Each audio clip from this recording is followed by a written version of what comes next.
Bugün ya şehit ya gazi olmanın. Mughal बादशाह हुमायूं की history के बाद आज हम बात करेंगे हुमायूं के बेटे और मुगल सल्तनत के अगले बादशाह के बारे में।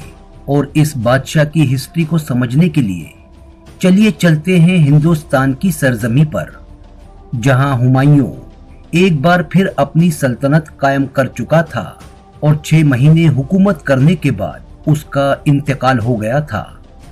यानी अब मुगल सल्तनत एक बार फिर खतरे में थी। आखिर किसने और कैसे मुगल सल्तनत को बिखरने से बचाया और कौन मुगल सल्तनत का तीसरा बादशाह बना, देखते हैं स्टोरी गोडाउन की आज की इस वीडियो में। हुमायूं की मौत के बाद उसका 13 साल का बेटा मुगल सल्तनत का अगला सुल्तान बना और मुगल सल्तनत को जितना मजबूत इसने किया उतना मजबूत कोई और ना कर सका। इसका दौरे हुकूमत हिंदुस्तान में अमन, चैन और खुशहाली का दौर था। यही वजह है कि दुनिया आज भी इसे द ग्रेट अकबर या अकबर महान के नाम से याद करती है। अकबर जब मुगल सल्तनत का बादशाह बना उस वक्त वो ना तो समझदार था और ना ही तजुर्बेकार था, और इसी का फायदा बहरम खान ने उठाया। बहरम खान जो हुमायूं का करीबी और अकबर का भरोसेमंद था, वो अकबर का सरपरस्त और मुगल सल्तनत का वजीर बन गया और आने वाले 5 सालों तक इस सल्तनत पर बहरम खान का कंट्रोल हो गया।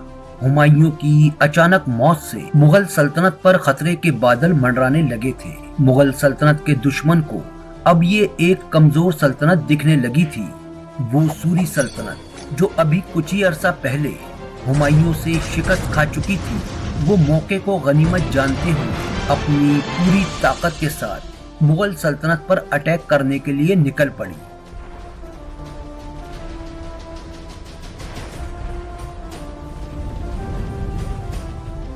इधर मुगल सल्तनत को जब इस हमले का पता चला तो इसने भी अपनी तैयारियां शुरू कर दी, और इन्हीं तैयारियों के चलते वो दिन भी आया जब पानीपत के तारीखी मकाम पर दोनों फौजों के बीच एक खतरनाक जंग शुरू हो गई। इस जंग में बहुत सी जानें हलाक हुई, लेकिन अकबर की फौज सूरी फौज पर भारी पड़ी और उसे शानदार फतेहाबी हासिल हुई, जबकि सूरी सल्तनत को बुरी तरह से हार का मुंह देखना पड़ा।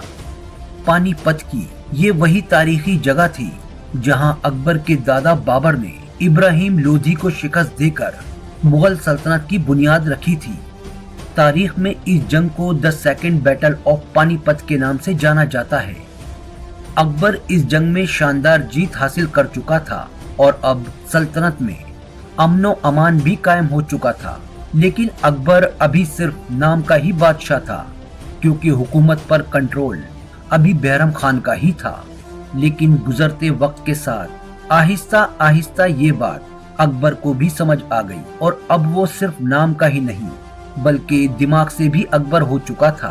इसीलिए जब वो 17 साल का हुआ तो उसने बहरम खान को वजीर के ओहदे से हटा दिया। इस ओहदे से हटाए जाने पर बहरम खान बुरी तरह से झल्ला गया। वो अपनी इस बेइज्जती का बदला लेने के लिए मुगल सल्तनत से बागी हो गया, और इस पर कब्जा करने के लिए बहरम खान ने अपने मातहत और कुछ ताल्लुकातियों के साथ मिलकर अकबर के खिलाफ ऐलान जंग कर दिया, जिसमें बहरम खान ने बुरी तरह शिकस्त खाई और उसे बंदी बना लिया गया। बहरम खान के सल्तनत से हटने के बाद अकबर ने चुन चुन कर आलिम और काबिल लोगों को ओहदों पर बैठा दिया, जिसमें 9 लोग खास तौर पर बहुत काबिल और ज़हीन थे, जो आज भी अकबर के 9 रत्न के नाम से जाने जाते हैं। अकबर कोई भी बड़ा फैसला लेने से पहले अपने 9 रत्नों से हमेशा मशवरा किया करता था। दिन गुजर रहे थे, अब अकबर भी अपनी सल्तनत को वुसाअत देना चाहता था। वो चाहता था कि हिंदुस्तान की सरजमी पर मुगल सल्तनत का परचम लहराए, और इसके लिए उसने जो तरीके अपनाए वो थे जंग मुआहदे और रिश्तेदारी कायम करना, जिसकी शुरुआत अकबर ने राजपूतों के राजस्थान में आमेर से की, जिसे वो बगैर किसी जंग के ही जीत गया। यहाँ उसने जोधा से शादी करके राजस्थान में रिश्तेदारी कायम कर ली, और इसका नतीजा ये हुआ कि अब आसपास के इलाकों के लोगों का भरोसा अकबर पर बढ़ने लगा, जिसके बाद राजपूतों का अकबर किले में आना जाना शुरू हो गया। लेकिन राजस्थान में एक रियासत अब भी ऐसी थी जो अकबर के साथ किसी भी तरह का समझौता नहीं चाहती थी, और ये थी राजस्थान के मेवाड़ की रियासत, जहां महाराणा प्रताप की हुकूमत थी। इसके अलावा पूरा राजस्थान अकबर के फेवर या यूं कहें कि कंट्रोल में था।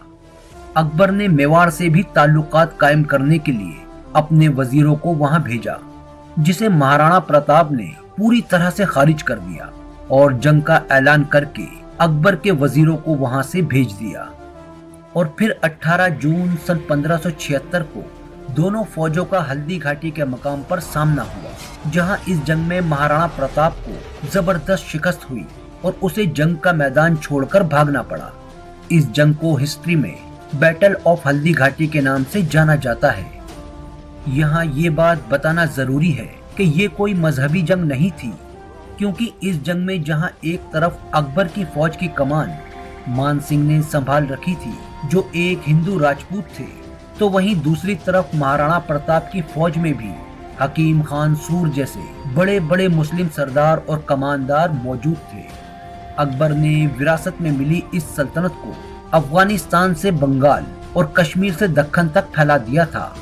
उसने सिंध, कश्मीर, गुजरात, बिहार, बंगाल और दक्कन के बड़े हिस्से जंग से फतेह किए, जबकि राजपूतों में ताकत के साथ साथ रिश्तेदारी भी कायम की। वहीं मेवाड़ की बात की जाए तो उस पर पूरी तरह कंट्रोल जहांगीर के दौर में हुआ था। फिर 27 अक्टूबर सन 1605 में 49 साल हुकूमत करने के बाद एक बीमारी की वजह से अकबर का इंतकाल हो गया। अकबर मुगल तारीख का वो बादशाह गुजरा है जिसे हिस्ट्री में आज भी उसकी अच्छाइयों के लिए याद किया जाता है। तो दोस्तों, ये थी अकबर के बारे में छोटी सी हिस्ट्री। जल्द ही हम हाजिर होंगे एक और वीडियो के साथ, जिसमें हम जिक्र करेंगे मुगल सल्तनत के अगले हुक्मरान के बारे में। अगर आप मुगल सल्तनत की पूरी हिस्ट्री को समझना चाहते हैं तो चैनल को सब्सक्राइब करके जुड़ जाइए स्टोरी गोडाउन के साथ।